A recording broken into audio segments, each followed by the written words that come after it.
बिस्मिल्लाहिर्रहमानिर्रहीम। अस्सलाम वालेकुम तालबात। मौजू है हमारा उर्दू ज़ुबान के इस्तेमालात। इससे पहले भी हम एक लेक्चर में उर्दू ज़ुबान के इस्तेमालात पर बात कर चुके हैं, लेकिन दफ्तरी ज़ुबान का इस्तेमाल कहाँ कहाँ हो सकता है और क्या उर्दू उस कसौटी पर पूरी उतरती है, हमने इस लिहाज से जायज़ा लेना है। उर्दू जो कि हमारी कौमी ज़ुबान है, मीर की ज़ुबान है, गालिब की ज़ुबान है और उर्दू अदब में एक कसीर सरमाया रखती है, तो क्या इसमें वो खसूसियात मौजूद हैं कि वो दफ्तरी ज़ुबान बनने की अहल है? इससे पहले कि हम इस मौजू पर बात करें, हम सादिया सलीम शम्सी की आवाज़ में उर्दू के बारे में एक नज़्म सुनते हैं।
جی ابھی ہم نے سائمہ سلیم کی آواز میں نظم اردو زبان کی اہمیت کے حوالے سے سنی کہ کس طرح اگر ہم ادب کے لحاظ سے اردو زبان کی خصوصیات پر بات کریں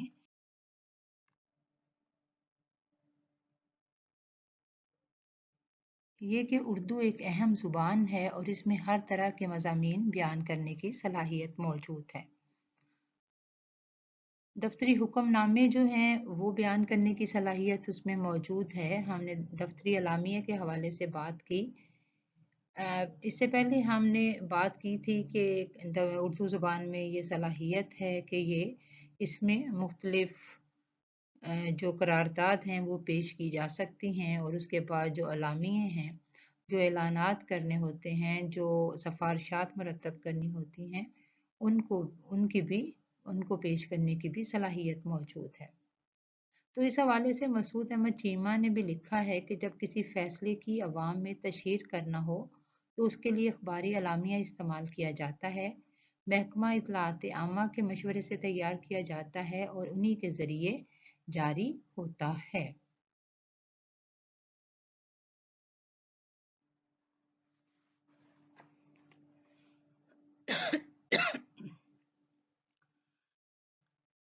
دفتری زبان یعنی اردو زبان کو اگر بطور دفتری زبان اپنانا ہے تو اس میں یہ صلاحیت ہونی چاہیے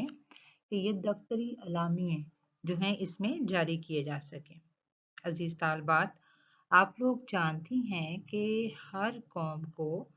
اپنے اظہار خیال کے لیے ایک زبان کی ضرورت ہوتی ہے اور اسی زبان کے ذریعے وہ اپنا مافِ ضمیر دوسروں پر ظاہر کرتی ہے۔ تحریک آزادی میں مسلمانوں کو بھی ایک ایسی ہی زبان کی ضرورت تھی جس سے وہ صدائے حق کو بلند کر سکیں اور اس کے لیے انہوں نے اردو زبان کا انتخاب کیا۔ اردو زبان ہماری مادری زبان ہے۔ اس نے تحریک پاکستان اور پھر تشکیل پاکستان میں اہم کردار ادا کیا ہے۔ تحریک آزادی کی جدوجہد میں اردو کا نام ہمیشہ سنہری حروف میں لکھا جائے گا اور یہی زبان تھی جو مسلمانوں کے اتحاد کا مظہر رہی تھی۔ اور ابھی جو ہم نے نظم سنی اس میں بھی غالب اقبال حالی نے اس کو اپنایا اور اس کے ذریعے سے اپنا پیغام جو تھا وہ مسلمانوں تک پہنچایا۔ تحریک پاکستان کے دوران اردو نے ہی تمام مسلمانوں کو ایک قومی پرچم کے تلے جمع کیا اور بڑے بڑے رہنماؤں نے اردو زبان کے ذریعے سے لوگوں کو آزادی کا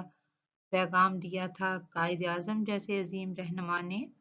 اردو زبان کو پاکستان کی قومی زبان قرار دیا تھا اور 21 مارچ آپ لوگ جانتے ہیں کہ 21 مارچ 1948 کو جب آپ نے ڈھاکہ میں خطاب کیا تھا تو اس میں یہی کہا تھا کہ میں واضح الفاظ میں بتا دینا چاہتا ہوں کہ پاکستان کی سرکاری زبان اردو اور صرف اردو ہوگی۔ ایک مشترک زبان کے بغیر کوئی قوم نہ تو پوری طرح متحد ہو سکتی ہے اور نہ کوئی کام بے طریقے احسن انجام دے سکتی ہے۔ اقبال نے اپنی شاعری اور نثر میں فرد اور معاشرہ دونوں پر اپنی توجہ مبذول رکھی۔ اقبال پر حب الوطنی کا جذبہ مکمل طور پر غالب تھا اور اسی کے تحت انہوں نے نظمیں اور غزلیں لکھی ہیں اور اسی طرح انہوں نے جو قومی نظمیں لکھیں اور اس کے ذریعے سے جو تحریک پاکستان کے لیے کوشش کی وہ تو ہمارے سامنے ہے۔ مولانا الطاف حسین حالی نے حب وطن کے حوالے سے نظم لکھی اور حب وطن کے حوالے سے انہوں نے یہ اظہار خیال جو تھا وہ اردو زبان میں کیا تھا۔ تو جتنے بھی ہمارے رہنما تھے انہوں نے اردو زبان کو اپنایا اور یہ زبان جو تھی یہ اس زمانے میں ہندوستان کے گلی کوچوں میں زبان زد عام ہو گئی اور آزادی کی ساکھ کو روشن کرنے کے لیے اردو اخبارات نے بڑی خدمات سر انجام دی تھیں۔ اس بات کا اندازہ اس بات سے لگایا جا سکتا ہے کہ بہت سے اخبارات نے ایک بار نہیں 6 بار ضمانتیں ضبط کروائیں और अपने एडिटरों, मकाला निगारों और तबसरा नवीसों पर जेल के दरवाजे खोले। मौलाना मोहम्मद अली जौहर के अखबार हमदर्द के फाइल गवाह हैं कि वो अंग्रेजों के सीनों में निश्तर बनकर पैवस्त होता रहा। अखबार जिम्मेदार ने जेलों को मुस्तकिल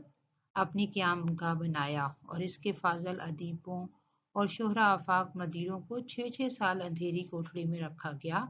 और जेलों में बेखंदा पेशानी उन्होंने जो था वो अपना मशक़ सितम बनवाया, यानी बड़ी खुशी के साथ वो तकालीफ बर्दाश्त करना पड़ी। मुकाबले के बगैर कह सकते हैं कि हिंदुस्तान भर के उर्दू अखबारात ने जिस कदर ज़्यादा अपने एडिटरों को फरंगियों का मेहमान बनाया, इसके मुकाबले पर हिंदुस्तान की दूसरी ज़बानों के अखबारात को कभी नहीं लाया जा सकता। तो ये तो कुछ चीज़ें थी जो आपके सामने थी कि बतौर अदब उर्दू ज़बान ने किस तरह से किरदार अदा किया है। तो इस सिलसिले में तो उर्दू ज़बान की अहमियत से इनकार मुमकिन नहीं है, लेकिन अगर हमने इसको दफ्तरी कसौटी पे परखना है कि क्या ये दफ्तरी ज़ुबान बनने की अहल है, तो बिलाशुबा है। हमने मुख्तलिफ खसूसियात में देख लिया। दफ्तरी हुक्मनामा जो है हर दफ्तर का एक अमला होता है, आप लोग जानते हैं, खा वो सरकारी हो या नीम सरकारी या निजी हो। और इस जो एक दफ्तर है उसमें नज़्म व ज़ब्त बरकरार रखने के लिए दफ्तर का सरबराह कुछ अहकाम सादर करता है, इसे दफ्तरी हुक्मनामा कहते हैं। यानी वक्त के अंदरूनी मामला से मुतल्लक हदायत और अहकामात जारी करने के लिए मरासलत की ये किस्म इस्तेमाल की जाती है। आमतौर पर दफ्तरी हुक्मनामे जो हैं वो ग्रेड 14 से नीचे के मुलाजमीन के लिए लिखे जाते हैं, लेकिन ये कोई बात ऐसी मुस्तनद नहीं है क्योंकि किसी भी अदारे को चलाने के लिए हर शख्स को उस नज़्म ज़ब्त की पैरवी करना ज़रूरी है। कोई भी अदारा उस वक्त तक तरक्की की मंजिल हासिल नहीं कर सकता जब तक उसमें नज़्म ज़ब्त जो है वो मयारी ना हो। अब दफ्तरी हुक्मनामा लिखा कैसे जा सकता है उसकी तरफ तालबात आते हैं कि दफ्तरी हुक्मनामे को लिखने का तरीका ये है कि इन पर सबसे पहले वस्त में सरनामा तहरीर किया जाता है, यानी उसकी पेशानी पर जो है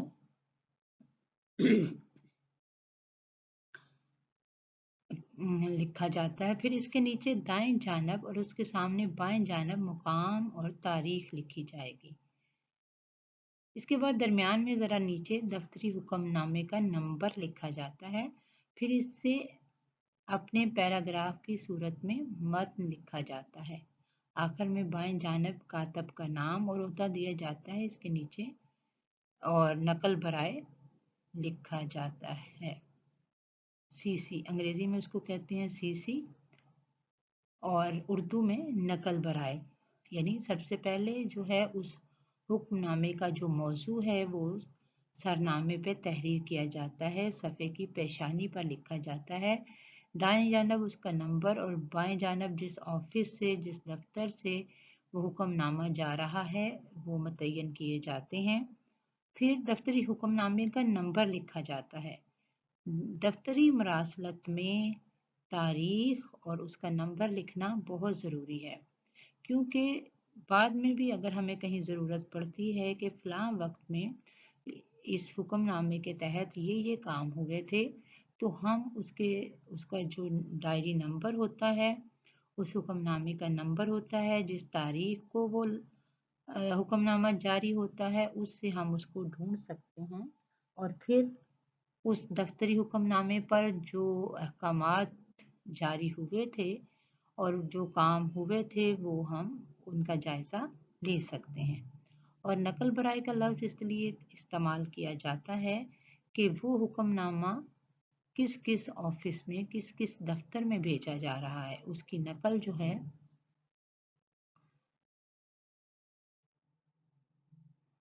वो किस किस दफ्तर में भेजी जा रही है। हुक्मनामों को मौजू के लिहाज से हम दर्जा अक़साम में तकसीम कर सकते हैं। सबसे पहला तो तकर्री के हवाले से, तकर्रुर के हवाले से,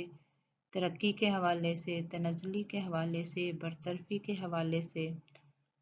फिर दूसरे जो किस्म है वो है अहकाम बराए तबादलो तयनाती, तयनाती के हवाले से, तबादले के हवाले से, और तनख्वाह के तयन के हवाले से, अलाउंस के हवाले से, अलाउंस की पेशगियों की जो पेशगियाँ हम लेते हैं उनकी मंजूरी के हवाले से, और रुखसत लेने के हवाले से, अताए रुखसत के अहकामात वगैरह। ये इसके अलावा भी बहुत से हुक्मनामे हो सकते हैं, यानी बहुत से ऑर्डर्स। अगर हम अंग्रेज़ी में राइज लफ्ज़ को देखें तो अंग्रेज़ी में जो है वो ऑर्डर का लफ्ज़ इस्तेमाल होता है, और उर्दू में इस इस्तिलाह के लिए हमने हुक्मनामा इस्तेमाल किया। तो ज़ाहिर सी बात है, जब कोई इदारा कायम होगा तो तकर्री जो है वो उसकी अमल में लाई जाएगी। तो तकर्री का हुक्मनामा जो है हुकाम बाला की तरफ से जो जारी किया गया, अगर उस इदारे में आगे बढ़ते हुए किसी शख्स की, किसी ओहदेदार की तरक्की होती है तो उसके लिए जो हुक्मनामा जारी किया जाता है, बाज़ औक़ात कोई ऐसा जुर्म सरज़द हो जाता है कि तनज़्ज़ुली की तरफ जाना पड़ता है, बरतरफ़ी की तरफ, तो उस तरह के अहकामात वगैरह जो हैं वो फिर एक महकमे से दूसरे महकमे में तबादले होते रहते हैं, तयनातियाँ होती रहती हैं। तो उसके लिए जो है हुक्मनामे जारी होते हैं। अब ज़ाहिर सी बात है, जो इदारा चल रहा है, इदारे में जो लोग काम कर रहे हैं वो तनख्वाह लेते हैं। तनख्वाह ऐसे ही नहीं मिल जाती, उसके लिए हुक्काम बाला की तरफ से अहकामात दिए जाते हैं जिसके तहत तनख्वाह की अदायगी का अमल जो है वो बरूए कार लाया जाता है। फिर मुख्तलिफ अलाउंस जो लगते हैं, फिर पेशगी जो अदायगी होती है उसकी मंजूरी के अहकामात, और फिर अताए रुखसत के अहकामात, यानी बाज़ औक़ात मुख्तलिफ अमूर की अंजामदेही के लिए तालबात चूँकि रुखसत की ज़रूरत होती है। जिस तरह आप लोग जब यूनिवर्सिटी आते हो, आपको कई मामलात दरपेश होते हैं, बाज़ औक़ात आपको रुखसत लेनी पड़ जाती है, कभी बीमार हो जाते हैं तो आपको बीमारी की रुखसत लेनी पड़ती है, कभी ज़रूरी काम की रुखसत लेनी पड़ती है। आप एक दरख्वास्त लिखते हैं और उस दरख्वास्त के नतीजे में एक हुक्मनामा जारी होता है कि जी आपको ये जो रुखसत है वो अता की जा रही है। इसी तरह हमारे लिए कि हम एक इंस्टीट्यूशन में, एक इदारे में काम कर रहे हैं, तो बाज़ औक़ात हमें कहीं सफ़र करना पड़ जाता है, हमें छुट्टी की ज़रूरत होती है, हमें रुखसत की ज़रूरत पड़ जाती है, तो जिसके लिए फिर हम दरख्वास्त गुज़ार होते हैं, और उस दरख्वास्त के जवाब में फिर हमें जो है वो अताए रुखसत के अहकामात जो हैं वो जारी किए जाते हैं ताकि हम वो अपना ज़रूरी काम सरअंजाम दे सकें। इसके साथ साथ मुख्तलिफ अलाउंसेस जो हैं, मुख्तलिफ पेशगी कुछ वाजिबात अदा किए जाते हैं, उनकी मंजूरी के लिए गर्ज़ के एक इदारा जो है उसमें मुख्तलिफ तरह के शोबाजात होते हैं जो मिल के एक इदारे की तश्कील करते हैं, और लातादाद काम है। ये चंद जो अहकामात हैं उनकी जानिब हमने सिर्फ इशारा किया है। वैसे अगर देखे जाएं तो दफ्तरी मामूलात जो हैं वो बाहम ताउन के साथ अंजाम पाते हैं, लेकिन घरेलू मामला चलाने में और किसी भी इदारे को चलाने में दो मुख्तलिफ जो हैं वो अमूर जो हैं वो अंजाम दिए जाते हैं, क्योंकि घर में जो है वो किसी सरकारी ख़त किताबत की ज़रूरत नहीं होती। आपने कोई चीज़ का तकाज़ा करना है तो वो आप अपने वालिदैन को कह सकते हैं, और सिर्फ बाहम गुफ्तगू से, आपस में इत्तफ़ाक़ राय से तमाम अमूर जो हैं अपनी अपनी ज़िम्मेदारियों को समझते हुए वो अमूर सर अंजाम पाते हैं। लेकिन अगर हम दफातर में देखें तो फिर हमें पता चलता है कि दफातर में जो है वो हमें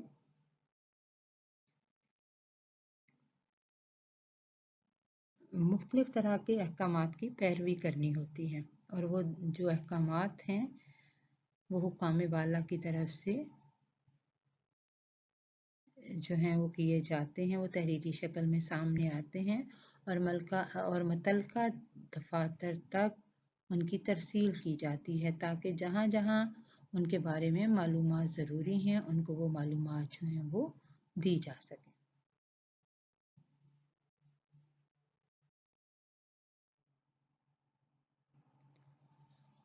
अब ये इस्तिलाह आपको थोड़ी सी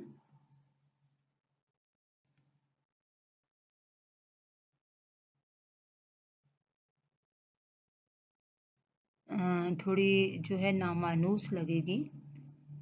कि हम मुख्तलिफ दफातर में जब हम मरासले की तरसील करते हैं, जिसका मुख्तलिफ जो उर्दूदान हैं उन्होंने गश्ती मरासला लिखा है। हालांकि यानी ये वो खत जो अब हम कोई भी हुक्मनामा मुख्तलिफ दफातर में भेजते हैं तो तरसील मरासला है, जब कोई मरासला बहुत से अफसरों या दफातर को भेजा जाए तो उसकी सूरत गश्ती मरासले की सी हो जाती है। नौइयत के मुताबिक तज़हीर या तरकीब में भी हो सकता है, क्योंकि इस तरह का मरासला तादाद में कसीर होता है। टाइप की बजाय इसका स्टेंसिल काटा जाता है। अब तो ज़ाहिर सी बात है, कंप्यूटर आ गया है, कंप्यूटर पर टाइप करके हर चीज़ जो है वो तहरीर की जाती है और फिर उसकी मुतअद्दिद नकलें तैयार कर ली जाती हैं। मौजूदा अहद में फ़ोटोकॉपी और कंप्यूटर के ज़रिए जो हैं ये मरासले भेजे जाते हैं। और अब तो आपको पता है कि चूँकि इंटरनेट का दौर आ गया है और कोशिश की जाती है कि कागज़ का इस्तेमाल कम से कम किया जाए, और चूँकि आप लोग जानती हैं कि एक कागज़ बनाने के लिए किस तरह से दरख्तों का जो है वो कत्लेआम किया जा रहा है, कागज़ बनाने में कितने दरख्त जो हैं वो कट रहे हैं। तो जो है वो दफातर में कागजात का इस्तेमाल कम करने के लिए इस तरह के हुक्मनामे जो हैं वो बाय ईमेल यानी इंटरनेट के ज़रिए भेजे जाते हैं, और जहाँ ज़रूरत होती है फिर उसका प्रिंट ले लिया जाता है। यानी ऑनलाइन मालूमात जो हैं इंटरनेट के ज़रिए जो वो हुक्मनामा है, वो ईमेल है, वो जो मालूमात जो हैं वो तमाम अदारे के तमाम जो मुलाजमीन हैं उन तक पहुंचानी होती है। या अगर हम अपनी यूनिवर्सिटी को ले लें तो यूनिवर्सिटी के लेवल पे यूनिवर्सिटी एक इदारा है और अदारे में बाहमी नज़्म व ज़ब्त के साथ ही चला जा सकता है। अगर किसी इदारे में यानी अब हमने अहकामात जो दिए गए हैं किसी भी मौजू से मतलब, क्योंकि किसी अदारे की तरक्की के लिए कानून पर अमल करना बहुत ज़रूरी है। तो अज़ीज़ तालबा, जब हम ये देखते हैं कि हुक्मनामे जो हैं, हम हुक्मनामे की बात कर रहे थे कि वो हुक्मनामे जो हैं वो ईमेल के ज़रिए इंटरनेट के ज़रिए जो हैं मुतल्लिका महकमों तक भेजे जाते हैं, और फिर वो मुतल्लिका महकमे अगर नागज़ीर हो तो उसका प्रिंट लेते हैं, या फिर वो भी आगे ऑनलाइन शक्ल में ही इंटरनेट के ज़रिए से ही वो मालूमात जिस शख्स को वो मालूमात पहुंचानी चाहिए उस तक उन मालूमात की तरसील कर देते हैं, व्हाट्सएप ग्रुप्स में शेयर कर दिया जाता है। अब आप खुद देख लें कि आपकी यूनिवर्सिटी में टाइम टेबल जो है यूँ तो नोटिस बोर्ड पे भी अवेज़ा होता है, लेकिन घर बैठे आपको उन मालूमात की तरसील के लिए कोई भी ऑर्डर आता है, कोई भी हुक्मनामा जारी होता है, किसी भी किस्म का फ़ीस के लिहाज से हो या कोई तातीलात के हवाले से हो, या फिर क्लासों के आगाज़ के हवाले से हो, वो मुतलका शोबे को दिया जाता है और मुतलका शोबा आगे ज़रूरी जो लोग हैं उन तक वो उन मालूमात की तरसील कर देता है।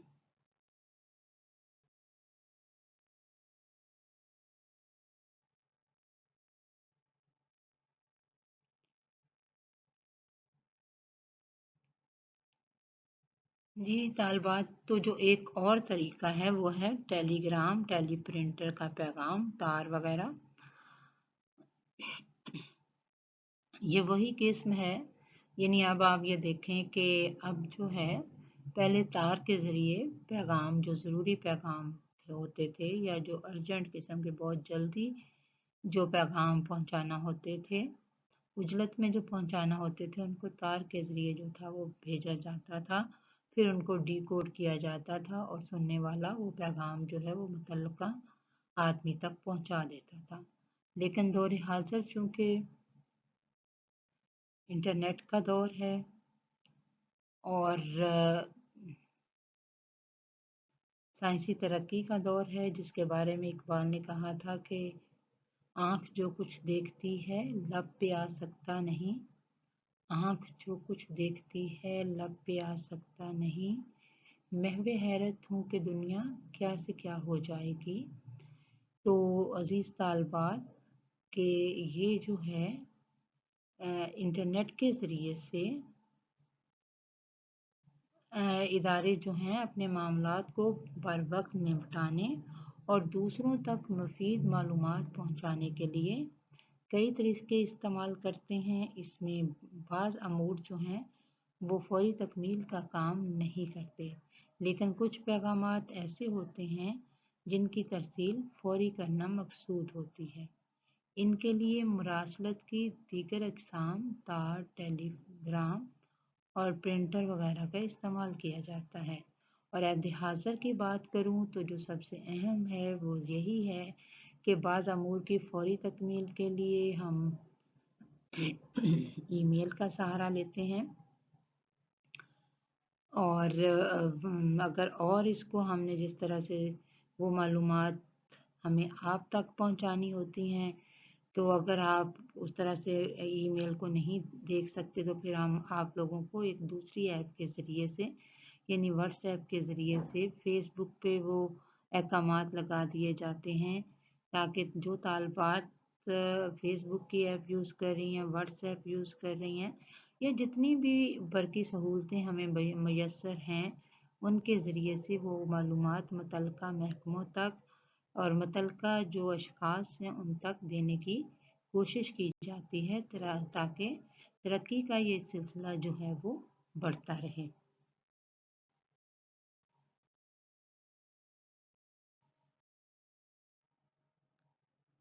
अब आगे तार की किस्में हैं। ये चूँकि इसका बहुत इस्तेमाल था किसी ज़माने में, जंगों में तार का बहुत इस्तेमाल था, मालूमात पहुँचाने के लिए तार का सहारा लिया जाता था। उसमें भी तार की भी किस्में थी कि आम तार, ताजीली तार, अहम तार, फौरी तार और इंतहाई फौरी तार। यानी इसमें ये था कि एक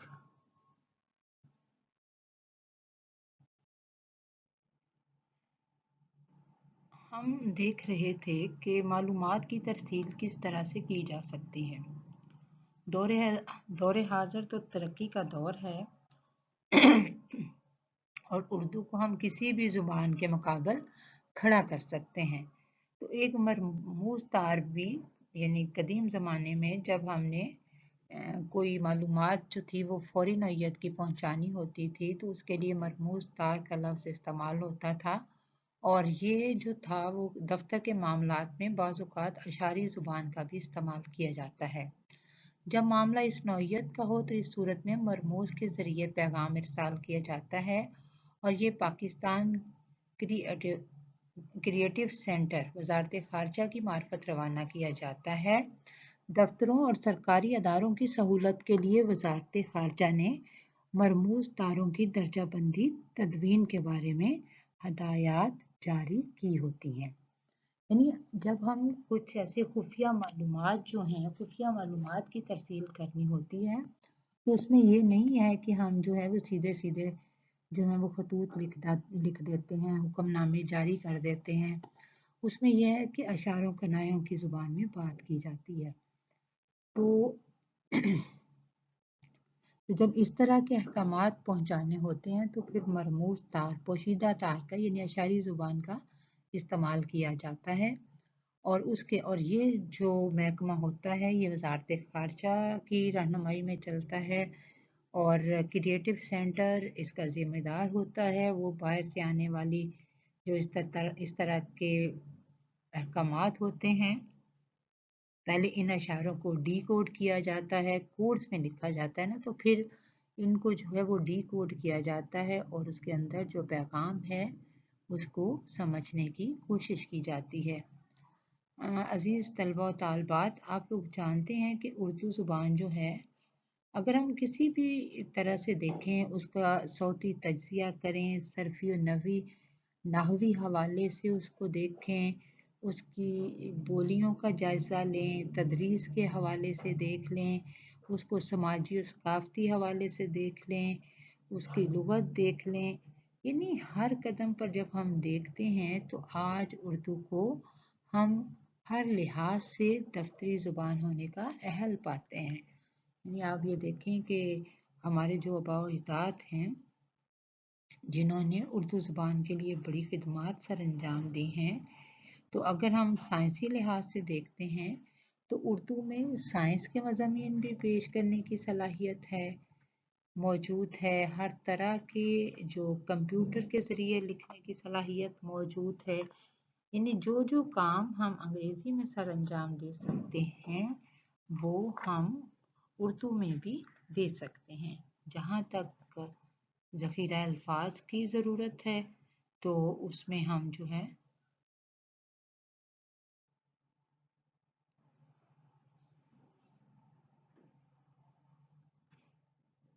ज़ख़ीरा अल्फाज उर्दू में बहुत ज़्यादा है। बात तो है जानने की कि अगर कोई शख्स चाहता है कि ज़ुबान के तकरीरी और तहरीरी पहलुओं से बुनियादी वाक़फ़ियत हासिल करे तो उसको पहले उर्दू ज़ुबान के ज़ख़ीरा अल्फाज की तरफ जाना होगा, उसकी तरफ मतवज्जे होना होगा। उसके जो सर्फ़ी और नहवी, सर्फ़ आपको पता है लफ्ज़ से बात करता है, ज़ुबान का कायदा है, और नहव जुमले से बात करता है। तो उसको सरफ से नहव तक का सफ़र करना आता हो, वो लफ्ज़ों के मानी समझता हो, उसकी तफ़हीम जो है उससे आशना हो और उसके साथ साथ वो जुमलों को तश्कील दे सकता हो। और इसके लिए ये है कि वो कोशिश करके जो है वो अपने ज़ख़ीरा अल्फाज को बढ़ा सकता है। फिर ये है कि उसको ग्रामर से वाक़फ़ियत होना ज़रूरी है। यानी जो लोग दफ्तरी जो अमूर हैं वो अंजाम देना चाहते हैं, उनके लिए तालबात ज़रूरी है कि वो ग्रामर से आशना हों और ग्रामर के क़वाइद ज़वाबित को पूरी तफसील के साथ समझने पर कादिर हों, उनको इसके इफ़हाम का तरीका पता हो, इज़हार पर कादिर हों, क्योंकि उर्दू अगर बतौर दफ्तरी ज़ुबान हमने अपनाना है तो ना सिर्फ ये है कि हमें उसकी तफ़हीम होनी चाहिए बल्कि हमें इज़हार के कायदे भी आने चाहिए। और इज़हार के ये जो कायदे हैं बताती चलूँ कि इज़हार के ये कायदे उस तरह से यानी तख्लीकी नहीं होंगे, बल्कि तख्लीकी तो अगर मैं कहूँ तो ज़ाहिर सी बात है कि शायर जो है वो शायरी के ज़रिए तख्लीक का फ़रीज़ा अंजाम देता है, अफ़साना निगार अफ़साने के ज़रिए, और इस तरह से यानी अदब जो है वो तख्लीक के ज़रिए जन्म लेता है। यूँ तो हर शोबा ज़िंदगी में हमें जो है वो तख्लीक की ज़रूरत पड़ती है, लेकिन ये है कि दफ्तरी ज़ुबान जो है वो चूँकि एक फिर सरकारी सतह पर मुरव्वज ज़बान हो जाती है, उसकी एक बाकायदा इस्तिलाहात होती हैं। تو یہ ہے کہ اگر اردو کو دفتری زبان بنانا ہے تو دفتری امور کے ماہرین کے لیے ضروری ہے کہ ان کا ذخیرہ الفاظ وسیع ہو،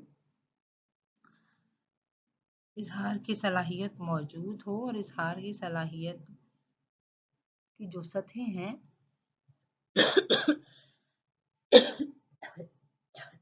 وہ بھی موجود ہوں۔ بنیادی ڈھانچہ ہے وہ امکانی حد تک جو دفتری امور سر انجام دے رہے ہیں ان کی غیر شعوری عادتوں کا حصہ ہونا چاہیے۔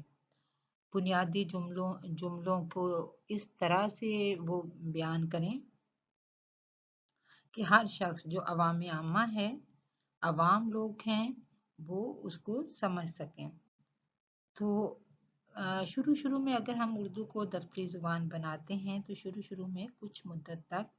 کچھ مسائل کا سامنا کرنا پڑ سکتا ہے، لیکن اگر ہم اس کا دفتری امور کی سر انجام دہی میں اس کا حصہ بنانا چاہتے ہیں تو پھر ہمیں کر گزرنا ہوگا۔ اور جہاں تک ہم اس کے دفتری زبان کے استعمالات کی بات کر رہے تھے تو اس میں ہم نے دیکھا کہ مختلف دفتری امور سر انجام دینے میں ہمیں مختلف جو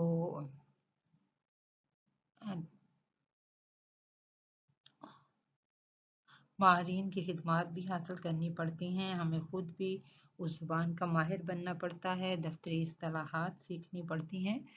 اور کس طرح سے ہم معلومات کی ترسیل کر سکتے ہیں اس کے طریقوں پہ ہم غور کر رہے تھے کہ حکم نامہ جو ہے وہ حکام بالا کی طرف سے جب جاری ہوتا ہے تو ہمیں اس کو جن تک وہ معلومات پہنچانا ضروری ہوتی ہیں ان تک وہ چیزیں بھیجنی ہوتی ہیں، لیکن جب دو ملکوں کے درمیان سفارتی سطح پر کچھ قسم کے احکامات دیے جاتے ہیں تو ان کو واضح نہیں لکھا جاتا، بلکہ اس طرح کے جو سفارتی خط ہیں، سفارتی خط کا تعلق وزارت خارجہ سے ہوتا ہے۔ وزارت خارجہ کے تحت کئی سفارت خانے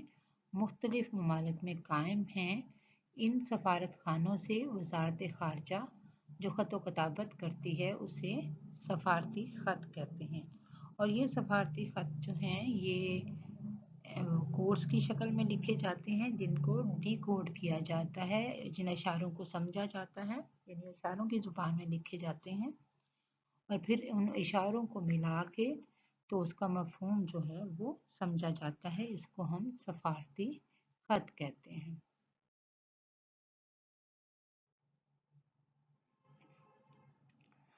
جی طالبات، تو ہم بات کر رہے تھے کہ جو سفارتی یادداشت ہے یا سفارتی حکم نامہ جو ہے وہ اشاروں کی زبان میں لکھا جاتا ہے۔ تو پاکستان میں غیر ملکی سفارت خانے کا کوئی افسر وزارت خارجہ کے کسی افسر سے ملاقات کے لیے آتا ہے اور جانے سے پہلے کوئی نوٹ کسی تصفیہ طلب یا زیر غور معاملے کے بارے میں یاد دہانی کے طور پر چھوڑ جاتا ہے تو اسے سفارتی یادداشت کہا جاتا ہے۔ ایسی یادداشت درج ہوتی ہے کہ کون کون سے مسئلے یا امور زیر بحث آئے تاکہ یاد دہانی ہو جائے اور دفتر خارجہ جو ہے تیز رفتاری کے ساتھ ضروری کارروائی کر سکے۔ تو یعنی جب دو ملکوں کے مابین، تو ظاہری سی بات ہے کہ ابھی تو ظاہر ہے انگریزی میں ہی یہ جو سفارتی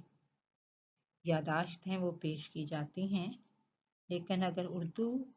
بطور دفتری زبان جو ہے وہ اپنائی جاتی ہے تو جہاں دوسری سطحوں پہ دوسرے دفاتر میں اس کو عام کیا جائے گا وہاں ضروری ہے کہ ہم جو ہے اس کو یعنی ہر سطح پر، یعنی چھوٹی سطح سے لے کے وزارت خارجہ کی سطح تک اردو کو ذریعہ اظہار بنائیں۔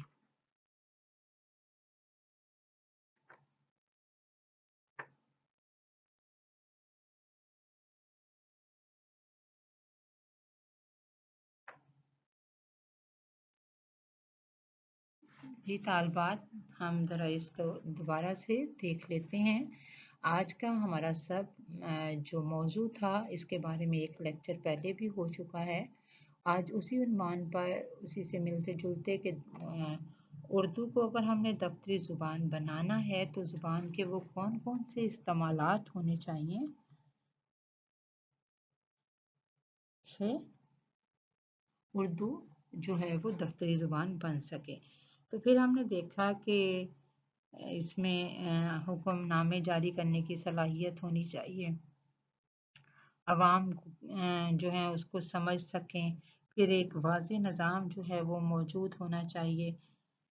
تو آپ یہ دیکھیں کہ اگر اردو جو ہے، اردو ادب جو ہے وہ ایک اتنے بڑے مقصد کے حصول کے لیے کامیاب ہو سکتا ہے کہ جیسا کہ پہلے میں نے عرض کیا تھا کہ یہ اردو جو ہے یہ تشکیل پاکستان کی ضامن ہے۔ تو اگر ہم تعمیر پاکستان کا بھی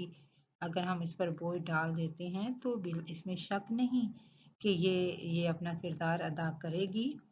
جس طرح کہ اس نے تشکیل پاکستان میں اپنا کردار ادا کیا تھا۔ آپ یہ دیکھیں کہ ہمارے وہ رہنما سر سید احمد خان جنہوں نے سب سے پہلے نظریہ پاکستان جو پیش کیا تھا، دو قومی نظریہ پیش کیا تھا، اور انہوں نے سب سے پہلے اس بات کو سمجھ لیا تھا کہ ہماری چونکہ زبان علیحدہ ہے اور ہمارے ثقافت علیحدہ ہے، تو ہم جو ہے وہ مل کے نہیں چل سکتے۔ تو اور اس کے لیے انہوں نے جو اپنا رسالہ جو تھا تہذیب الاخلاق وہ جاری کیا تھا، جہاں اردو میں انہوں نے بہت سے مضامین لکھے تھے۔ ہمارے بڑے بڑے نامور جو ہمارے رہنما ہیں، مولانا ظفر علی خان، سر سید احمد خان، ان سب نے، مولانا محمد علی جوہر، علامہ اقبال، قائد اعظم محمد علی جناح، ان سب نے اردو زبان کا سہارا لیا، اور اس طرح سے تشکیل پاکستان نے اردو نے اہم کردار ادا کیا۔ مسلمانوں میں بیداری اور ان میں جذبہ قومیت جگانے کے لیے، اگرچہ ان رہنماؤں نے بڑی خدمات سر انجام دیں، لیکن کس طرح سے دیں کہ اردو زبان کو وسیلہ اظہار بنایا۔ تو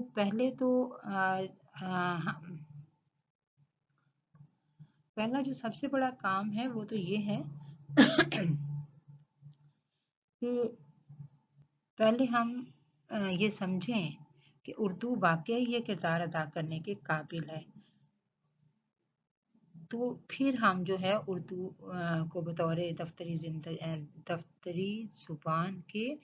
پورے اس کے حق کے ساتھ اور پورے اعتماد کے ساتھ اپنا سکیں گے۔ جس طرح کے ادب جو ہے، آپ دیکھیں کہ امریکہ میں بہت سے اردو بولنے والے موجود ہیں، وہ اردو ادب میں شبہ آزمائی کر رہے ہیں، کینیڈا میں، جہاں جہاں اردو بولنے اور سمجھنے والے ہیں۔ تو اگر ہم اردو کو دفتری زبان بنا لیتے ہیں تو اس میں شک نہیں ہے کہ اردو یہ اس کی اہل ہے، اور یہ ہے کہ ملک کو ترقی کی راہ پر کام کرنے کے لیے جو ہے اردو کو ہمیں دفتری زبان بنانا ہوگا، کیونکہ زبان جو ہے ہماری انفرادی زندگی سے زیادہ ہماری اجتماعی زندگی کی بہتری کے لیے ضروری ہوتی ہے، اس کی عکاس ہوتی ہے۔ اور جس ادب میں اور جس زبان میں جو ہے ہم دنیا کے مشترکہ معاملات کو پیش نہیں کرتے، بلکہ صرف ہم جو ہے ایک فرد کی بات کرتے ہیں، تو پھر وہ جو ہے وہ زبان جو ہے وہ ترقی و ترویج کی منزل حاصل نہیں کرتی۔ تو زبان کا فرض اولی یہ ہے کہ دنیا سے قوم و وطن اور رنگ و نسل، طبقے اور مذہب کی تفریق کو مٹا دے، اور ہر جگہ یعنی بغیر کسی تعصب کے بات کی جائے۔ تو اردو زبان میں یہ صلاحیت موجود ہے، بار بار یہ کہوں گی، ہم نے اپنے لیکچر کے آغاز میں بھی بات کی تھی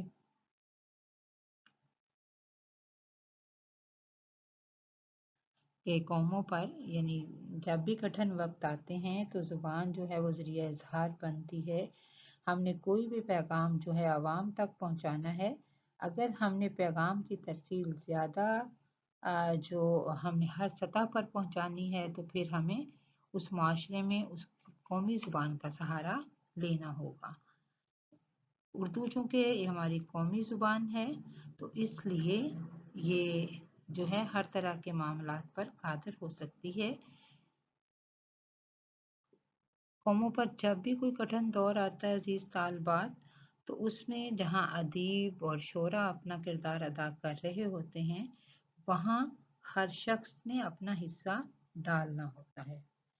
تو ہمیشہ ایسے ہی ہوتا ہے کہ تحریکیں جو ہیں ان کی افادیت اسی وقت مسلم ہوتی ہیں جب پیرایہ اظہار ان کی قومی زبان ہو یا مادری زبان ہو،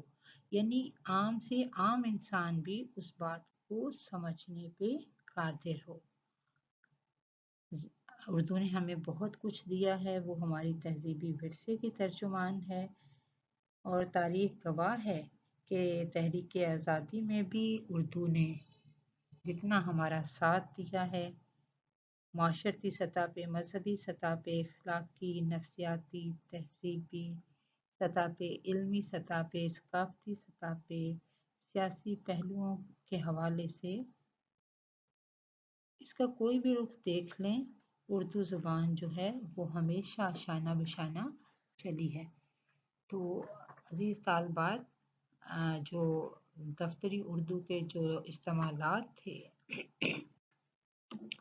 اس کا ہم نے جائزہ لیا،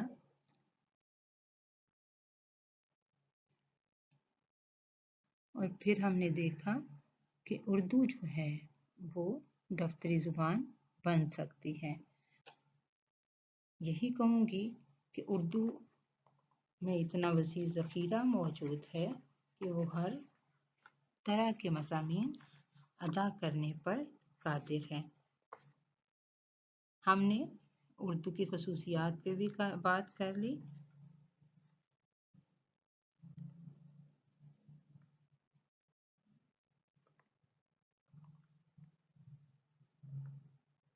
پھر ہم نے دیکھا کہ اردو کے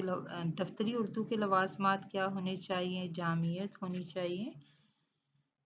اور یہ ہے کہ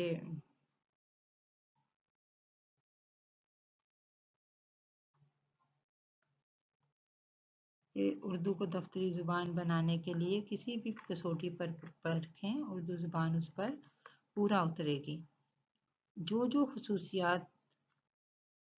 انگریزی میں ہیں یا کسی بھی زبان میں جو کہ دفتری زبان ہے، وہ تمام کی تمام خصوصیات اردو زبان میں بھی موجود ہیں۔ یعنی اگر ذخیرہ الفاظ کے حوالے سے دیکھیں تو اردو کا وسیع ذخیرہ ہے، اردو زبان و ادب کا، اردو زبان کا اگر اصطلاحات پر غور کیا جائے تو اردو میں ہر طرح کی اصطلاحات موجود ہیں۔ صرف اگر ہم یہ دیکھیں تو وہ ہمیں نامانوس تھوڑی سی اس لیے لگتی ہیں کیونکہ یہ ابھی بھی ہم میں رچی بسی نہیں ہے۔ جب ہم اردو کی عظمت کا اعتراف کر لیں گے، اس کی حرمت کا اعتراف کر لیں گے، آج کی ضرورتوں اور تقاضوں کو سمجھ لیں گے، پاکستان کی قومی زبان کو اہمیت اور اس کی ترویج کے لیے سنجیدہ کوششیں کریں گے، تو پھر اس میں کوئی شک نہیں کہ اردو جو ہے وہ دفتری سطح پر بطور دفتری زبان اپنی اہمیت جو ہے وہ منوا لے گی۔ اردو کے جس کا نام محبت ہے، جس کی تاثیر محبت ہے، اور جس نے ہمیں یہ وطن آزاد دیا ہے، تو سمجھ نہیں آتا کہ کب ہوگا، وہ وقت کب آئے گا کہ جب اردو زبان دفتری زبان بنے گی۔ بہت سے جو ہمارے رہنما ہیں آج بھی اردو زبان کی تعمیر و تشکیل کے لیے جو ہے وہ کوششیں کر رہے ہیں، اور داغ نے جو کہا تھا کہ اردو ہے جس کا نام ہم ہی جانتے ہیں داغ، ہندوستان میں دھوم ہماری زبان کی ہے، تو میں تو کہوں گی کہ پوری دنیا میں دھوم ہماری زبان بھی کی ہے۔ اور اردو تو سلیقے سے وابستہ ہے کہ وہ اگر ہم کسی کو کہنا ہو کہ وہ بہت شائستہ ہے تو ہم کہہ سکتے ہیں اس کے بارے میں کہ وہ اردو کا مسافر ہے، یہی پہچان ہے اس کی، جدھر سے بھی گزرتا ہے سلیقہ چھوڑ جاتا ہے۔ تو اردو تو سلیقے کی زبان ہے، اردو تو ایک تہذیب کی زبان ہے، اور سلیقے سے ہواؤں میں جو خوشبو گھول سکتے ہیں۔ ابھی کچھ لوگ باقی ہیں جو اردو بول سکتے ہیں، تو ہم تو یہ کہتے ہیں عزیز طالبات، پورے فخر کے ساتھ یہ کہتے ہیں کہ ہم نے تو بات کرنے کا حسین طور طریقہ سیکھا، ہم نے اردو کے بہانے سے سلیقہ سیکھا، تو ہم نے تو اردو کے بہانے سے سلیقہ سیکھا ہے، ایک تہذیب سیکھی ہے، ایک ثقافت سیکھی ہے، کیونکہ ہماری تہذیب و ثقافت جو ہے اس کو لے کے ہم تک پہنچانے میں اردو زبان نے اہم کردار ادا کیا ہے۔ تو اس میں کوئی شک نہیں ہے، اس میں کوئی شبہ نہیں ہے کہ اردو میں کوئی ایسی کمی نہیں ہے، کوئی ایسی خامی نہیں ہے۔ بس اگر میں یہ کہوں کہ اردو زبان کو دفتری اور سرکاری زبان کے نفاذ کے لیے ابھی تک ٹھوس اور سنجیدہ فیصلے نہیں کیے گئے، کیونکہ ہم آج 75 سال سے زیادہ عرصہ گزر جانے کے باوجود غیر ملکی زبان کے سحر میں گرفتار ہیں۔ ہم اپنی روایات سے ہم آہنگ نہیں ہیں، ہم اپنی ادبی میراث سے ہم آہنگ نہیں ہیں۔ اقبال نے جو کہا تھا کہ مگر وہ علم کے موتی کتابیں اپنے آبا کی، جو دیکھیں ان کو یورپ میں تو دل ہوتا ہے سی پارا، کہ ہم کس طرح سے اگر ہم نے اپنے آبا کے کارناموں سے شناسائی حاصل کرنی ہے تو ہمیں اپنے مخصوص اپنی ثقافت کو جاننا ہوگا، ہمیں اپنی تہذیب عام کرنے کے لیے اردو زبان کا سہارا لینے کی ضرورت ہے۔ اور چونکہ میرا خود اردو کے ساتھ تعلق ہے اور اردو زبان و ادب کے ایک باشعور طالب علم کی حیثیت سے میں یہی کہوں گی کہ اردو ہے جس کا نام، یہ اس کو تمام پاکستانی جانتے ہیں، اور جس طرح سے تشکیل پاکستان میں اس نے اہم کردار ادا کیا ہے، اگر اس کو دفتری زبان بنا دیا جائے تو انشاءاللہ ہم دیکھیں گے کہ اردو زبان انگریزی سے زیادہ زرخیز ثابت ہوگی، کیونکہ ہمارے یہ نظریہ تعلیم کی اساس ہے۔ اردو بانی پاکستان کی زبان ہے، اور نظریات اردو یا ہماری قومی زبان کی جو اہمیت ہے، اس کو اگر ہم سرکاری زبان نہیں بناتے تو یہ قائد اعظم کے فرمان سے انکار ہوگا، اور جو عدالت عالیہ نے فیصلہ دیا ہے اس کے آئین سے بھی روگردانی ہوگی۔ تو اردو زبان کو پیغام محبت کو عام کرنے کے لیے اس کو دفتری زبان بنانا ضروری ہے، اور اس کے لیے ہمیں محنت، جستجو، ذوق و شوق اور ذمہ داری کے ساتھ کام کرنے کی ضرورت ہے۔ اللہ تعالی ہمارا حافظ و ناصر ہو، اللہ تعالی ہمارا حامی و ناصر ہو۔ طالبات آپ بھی دیکھیں کہ کیا آپ بھی جائزہ لیں گی کہ وہ کون سی خصوصیات ہیں جن پر کوئی زبان جو ہے وہ پوری اتر سکتی ہے بطور دفتری زبان حاصل بننے کے لیے، تو کیا اردو میں وہ خصوصیات کی کمی ہے؟ اگر آپ یہ کوئی سمجھتی ہیں کہ اس میں کسی لحاظ سے کوئی خامی ہے تو آپ مجھے ضرور بتائیے گا، تاکہ ہم پھر اس پہ غور کریں اور اردو زبان کی اس خامی کو دور کرنے کی کوشش کریں۔ لیکن جو زبانیں دفتروں میں رائج ہیں ان میں جن خصوصیات کی ضرورت تھی، جن خصوصیات کی حامل ہیں،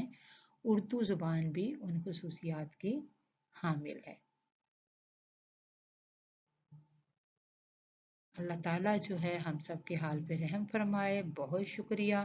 اس دعا کے ساتھ کہ اللہ تعالیٰ ہمارا حامی و ناصر ہو. اللہ حافظ.